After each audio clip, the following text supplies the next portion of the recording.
ಕಾಲಾಭ್ರಾಭ್ರಾಂ ಕಟಾಕ್ಷೈರರಿಕುಲಭಯದಾಂ ಮೌಲಿಬದ್ಧೇಂದುರೇಖಾಂ ಶಂಖಂ ಚಕ್ರಂ ಕೃಪಾಣಂ ತ್ರಿಶಿಖಮಿಪಕರೈರುದ್ವಹಂತೀಂ ತ್ರಿನೇತ್ರಾಂ ಸಿಂಹಸ್ಕಂದಾದಿರೂಢಾಂ ತ್ರಿಭುವನಮಖಿಲಂ ತೇಜಸಾಂ ಪೂರಯಂತೀಂ ಧ್ಯಾಯೇದ್ದುರ್ಗಾಂ ಜಯಾಖ್ಯಾಂ ತ್ರಿದಶ ಪರಿವೃತಾಂ ಸೇವಿತಾಂ ಸಿದ್ಧಕಾಮೈಃ.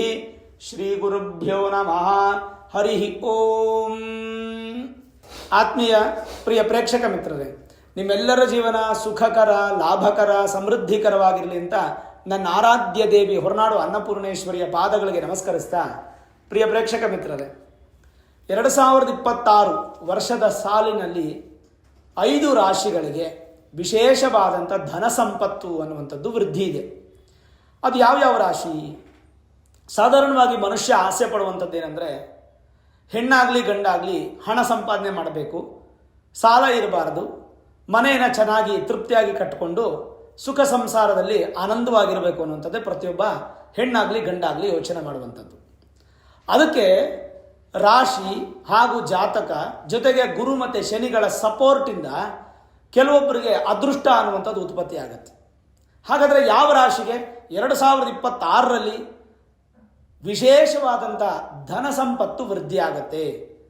ಈಗ ನಿಮಗೆ ಸಾಲ ಇಲ್ಲ ಅಂದ್ಕೊಳ್ಳಿ, ಸಂಪಾದನೆ ಮಾಡಿದ ಹಣನ ನೀವು ಎತ್ತಿಡ್ಬೋದು, ನಿಮ್ಮ ಫ್ಯೂಚರ್ಗೆ ಪ್ಲ್ಯಾನ್ ಮಾಡ್ಬೋದು. ಸಾಲ ಇತ್ತು ಅಂದ್ಕೊಳ್ಳಿ, ಆ ಸಾಲವನ್ನು ತೀರಿಸೋದಕ್ಕೆ 2026ರಲ್ಲಿ ಈ 5 ರಾಶಿಗಳಿಗೆ ಭಾಳ ವಿಶೇಷವಾದಂಥ ಸ್ಥಾನ ಸಿಕ್ತು. ಅದರಲ್ಲಿ ಮೊದಲನೇ ಸ್ಥಾನ ಇರೋದು ಮಿಥುನ ರಾಶಿಗೆ.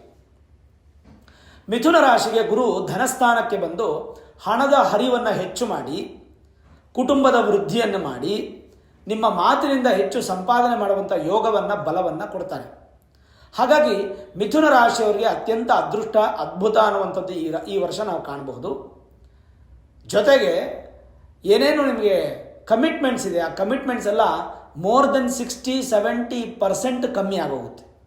ಅಂದರೆ ಪ್ರತಿ ತಿಂಗಳು ಒಂದು 100 ರೂಪಾಯಿ ಅಷ್ಟು ನೀವು ಕಟ್ಟಬೇಕಾಗಿದೆ ಅಂದ್ಕೊಳ್ಳಿ. EMI ಇನ್ನೊಂದು ಮತ್ತೊಂದು ಕಮಿಟ್ಮೆಂಟು, ಸಾಲ, ಬಡ್ಡಿ ಇನ್ನೊಂದು ಮತ್ತೊಂದಿದೆ. ಆ 100 ರೂಪಾಯಿ ಇರೋದು ಒಂದು 50 ರೂಪಾಯಿ, 60 ರೂಪಾಯಿ ಅಥವಾ 70 ರೂಪಾಯಿ ಕಡಿಮೆ ಆಯಿತು ಅಂದರೆ ಒಂದು ಕೇವಲ 30 ರೂಪಾಯಿ ಸಾಲದಲ್ಲಿ ಇರ್ತೀರ.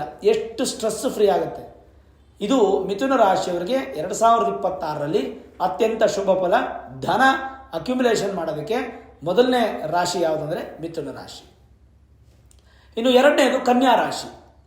ಕನ್ಯಾ ರಾಶಿಗೆ 12 ವರ್ಷಕ್ಕೆ ಒಮ್ಮೆ ಬರುವಂಥದ್ದೇ ಗುರು ಲಾಭಸ್ಥಾನಕ್ಕೆ.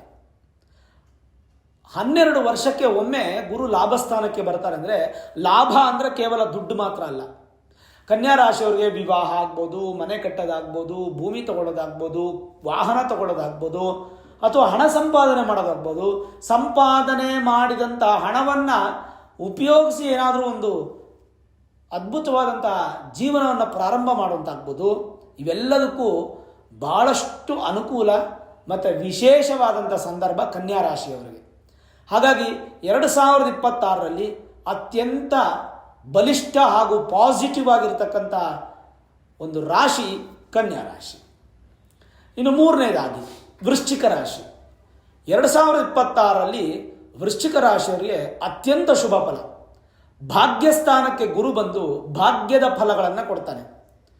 ಒಂದು ಸಂತಾನ ಭಾಗ್ಯ ಆಗ್ಬೋದು, ಗೃಹ ಭಾಗ್ಯ ಆಗ್ಬೋದು, ವಾಹನ ಭಾಗ್ಯ ಆಗ್ಬೋದು, ಅಥವಾ ವಿವಾಹ ಭಾಗ್ಯ ಆಗ್ಬೋದು, ಭೂಮಿ ಭಾಗ್ಯ ಆಗ್ಬೋದು, ಆರೋಗ್ಯ ಭಾಗ್ಯ ಆಗ್ಬೋದು. ಎಲ್ಲವೂ ಭಾಗ್ಯ ಸ್ಥಾನದನ್ನು ನೋಡ್ತಾ ಇದೆ. ಅಂದರೆ ಗುರು ನಿಮ್ಮನ್ನು 5ನೇ ಮನೆಗೆ ದೃಷ್ಟಿ ಆಗ್ತಾಯಿದ್ದಾರೆ. ನಿಮ್ಮ ರಾಶಿ ಗುರು ಇರೋ ಜಾಗದಿಂದ 5ನೇ ಮನೆ ಬರುತ್ತೆ.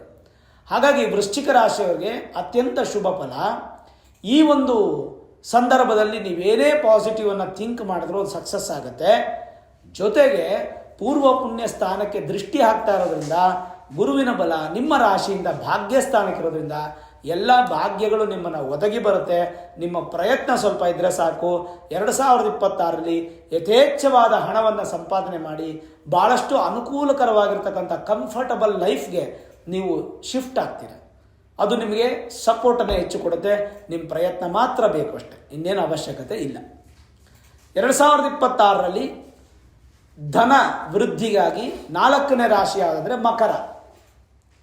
ಮಕರ ರಾಶಿಯವರಿಗೆ ನೇರ 7ನೇ ಮನೆ ದೃಷ್ಟಿ ಗುರುವಿನಿಂದ ಸಿಗುತ್ತೆ. ಹಾಗಾಗಿ ಮಕರ ರಾಶಿಯವರಿಗೆ ಕಳೆದ 7 7 ವರ್ಷಗಳಿಂದ ಭಾಳಷ್ಟು ಕಷ್ಟಪಟ್ಟಿದ್ದೀರಾ. ಮಕರ ರಾಶಿಯವರಿಗೆ ಸ್ವತಂತ್ರ ಇರಲಿಲ್ಲ, ಅಂದರೆ ಫ್ರೀಡಮ್ ಇಲ್ಲದೆ ಒಬ್ಬರ ಅಂಡರಲ್ಲೇ ಇದ್ರಿ. ಒಬ್ಬರು ಅಂತಂದರೆ ಅದು ಗ್ರಹಗಳ ಅಂಡರ್ ಅಂತಲೇ ತಗೊಳ್ಳಿ, ಮನುಷ್ಯರ ಬಿಡಿ. ಮಕರ ರಾಶಿಯವರಿಗೆ ಎಲ್ಲೋ ಒಂದು ಕಡೆ ಸ್ವತಂತ್ರ ಸಿಕ್ಕದ ಹಾಗೆ 2026ರಲ್ಲಿ ನಿಮಗೆ ಫ್ರೀಡಮ್ ಸಿಕ್ಕದ ಹಾಗೆ. ಯಾವಾಗ ನಿಮಗೆ ಸ್ವತಂತ್ರ ಸಿಗುತ್ತೋ ನೀವು ಯಥೇಚ್ಛವಾಗಿ ಎಲ್ಲ ಕಡೆ ಓಡಾಡ್ಬೋದು, ಸಂಪಾದನೆ ಮಾಡ್ಬೋದು, ವ್ಯವಹಾರಗಳನ್ನು ಮಾಡ್ಬೋದು. ಏನೇ ಮಾಡಿದ್ರೂ ಅದೃಷ್ಟ ನಿಮ್ಮನ್ನು ಹುಡ್ಕೊಂಬರುತ್ತೆ. ಎಲ್ಲ ಥರದ ಅನುಕೂಲಗಳು ಕೂಡ ನಿಮಗಾಗುತ್ತೆ. ಪಾರ್ಟ್ನರ್ಶಿಪ್ ಬಿಸ್ನೆಸ್ಸಲ್ಲೂ ಸಕ್ಸಸ್ ಆಗಿ ಪಾರ್ಟ್ನರಿಂದನೂ ಸಂಪಾದನೆ ಆಗುತ್ತೆ, ಲೈಫ್ ಪಾರ್ಟ್ನರಿಂದನೂ ಸಂಪಾದನೆ ಆಗುತ್ತೆ. ಅಂದರೆ ಓವರಾಲ್ ಹಣದ ಅನುಕೂಲ ಮತ್ತು ಹರಿವು ಮಕರ ರಾಶಿಯವರಿಗೆ ಯಥೇಚ್ಛವಾಗಿ ಸಿಗುತ್ತೆ. 7 ವರ್ಷ ನೀವು ಕಾಣದೇ ಇರತಕ್ಕಂಥ ಸಂತೋಷ ಹಾಗೂ ಸುಖ, ಅಥವಾ 7 ವರ್ಷದಿಂದ ನಿಮಗಿದ್ದಂಥ ಕಮಿಟ್ಮೆಂಟ್ಸು ಸಂಪೂರ್ಣ ಝೀರೋ ಆಗೋದಕ್ಕೆ ಮಕರ ರಾಶಿಯವರಿಗೆ 2026 ಅದ್ಭುತವಾದಂಥ ಸಾಕ್ಷಿಯ ವರ್ಷ ಆಗ್ತಾ ಇದೆ. ಇನ್ನು 5ನೇದು ಮತ್ತು ಕೊನೆಯ ರಾಶಿ ಮೀನರಾಶಿ. ಮೀನರಾಶಿಯವರಿಗೆ 2026ರಲ್ಲಿ ಅದ್ಭುತವಾದಂಥ ಬಲ, ಹಣದ ಹರಿವು ಹೆಚ್ಚಾಗಿ ಆಸ್ತಿಯನ್ನು ಸಂಪಾದನೆ ಮಾಡುವಂಥದ್ದು, ಗೃಹ ಪ್ರವೇಶ ಮಾಡುವಂಥ ಯೋಗ, ಸಮಸ್ಯೆಗಳೆಲ್ಲವೂ ದೂರ ಆಗುವಂಥದ್ದು. 2026 ಸಾಲಿನಲ್ಲಿ ನಿಮಗಿರ್ತಕ್ಕಂಥ ಸಾಲಗಳು ಸಂಪೂರ್ಣ ಝೀರೋ ಆಗೋಗುತ್ತೆ. ಯಾರೂ ಕೂಡ ನಿಮಗೆ ಬೆರಳಿಟ್ಟು ತೋರಿಸದೇ ಇರೋಷ್ಟು ಮೇಲಕ್ಕೆ ವೃದ್ಧಿ ಆಗ್ತೀರಾ. ಜೊತೆಗೆ ಮೀನರಾಶಿಯವರಿಗೆ ಪೂರ್ವ ಪುಣ್ಯದ ಬಲ ಇರೋದ್ರಿಂದ ನಿಮ್ಮ ತಂದೆ ತಾಯಿ, ತಾತ, ಅಜ್ಜಿ, ಮುತ್ತಾತ, ಮುತ್ತಜ್ಜಿ ಇವರೆಲ್ಲ ಮಾಡಿರ್ತಕ್ಕಂಥ ಪುಣ್ಯ ಫಲಗಳು ಸಿಗುವಂಥದ್ದು, ನಿಮ್ಮ ಹಿಂದಿನ ಜನ್ಮದ ಪುಣ್ಯ ಫಲ ಸಿಗುವಂಥದ್ದು, ನೀವು ಮಾಡಿರ್ತಕ್ಕಂಥ ಪುಣ್ಯ ಅಥವಾ ಕ್ಷೇತ್ರ ದರ್ಶನದ ಫಲ ಸಿಗುವಂಥದ್ದು, ಇವೆಲ್ಲವೂ 2026ರಲ್ಲಿ ಮೀನರಾಶಿಯವರಿಗೆ ಅತ್ಯಂತ ಸಂತೋಷ ಹಾಗೂ ಸಡಗರದ ಒಂದು ಸಂಭ್ರಮಾಚರಣೆ ಅಂತ ಹೇಳ್ಬೋದು. ಜೊತೆಗೆ ಪೂರ್ವ ಪುಣ್ಯಕ್ಕೆ ಬರೋದ್ರಿಂದ ನಿಮ್ಮ ಮಕ್ಕಳಿಂದನೂ ನಿಮಗೆ ಸಂಪಾದನೆ ಆಗುತ್ತೆ. ಅಂದರೆ ಒಂದು ಆಸ್ತಿ ಅನ್ನುವಂಥದ್ದು ಅಲ್ಲದೆ ಹಣವನ್ನು ಸಂಪಾದನೆ ಮಾಡೋದಕ್ಕೆ ಒಂದು ದಾರಿನೂ ಕಾಣುತ್ತೆ. ದಾರಿಯ ಜೊತೆಗೆ ಹಣವೂ ನಿಮ್ಮನ್ನು ಹುಡುಕೊಂಬರುತ್ತೆ, ಸಾಲವೂ ದೂರ ಆಗುತ್ತೆ. ಒಟ್ಟಾರೆ ಹೇಳಬೇಕಂದ್ರೆ ಭಗವಂತನ ಕೃಪಾಶೀರ್ವಾದ ಮೀನರಾಶಿಯವರ ಮೇಲೆ ಸಂಪೂರ್ಣವಾಗಿದ್ದು ಯಾವುದೇ ಭಯ ಪಡುವಂಥ ಅವಶ್ಯಕತೆ ಇಲ್ಲ. ಯಾವುದೇ ಅಡ್ಡಿ ಆಟಂಕಗಳು ನಿಮಗೆ ಬರೋದಿಲ್ಲ. ಯಾವುದೇ ಸಮಸ್ಯೆಗಳು ಬಂದರೂ ಕೂಡ ಅದನ್ನು ತೀಕ್ಷ್ಣವಾಗಿ ತಿಳ್ಕೊಂಡು ಪರಿಹಾರ ಮಾಡುವಂಥ ಕೆಪಾಸಿಟಿ ಇದೆ. ಸ್ವಲ್ಪ ಮಟ್ಟಿಗೆ ನಿಮ್ಮ ಒಂದು ಮಾತು ನಿಮ್ಮನ್ನು ಕೆಡಿಸುವ ಸಾಧ್ಯತೆ ಇರುತ್ತೆ.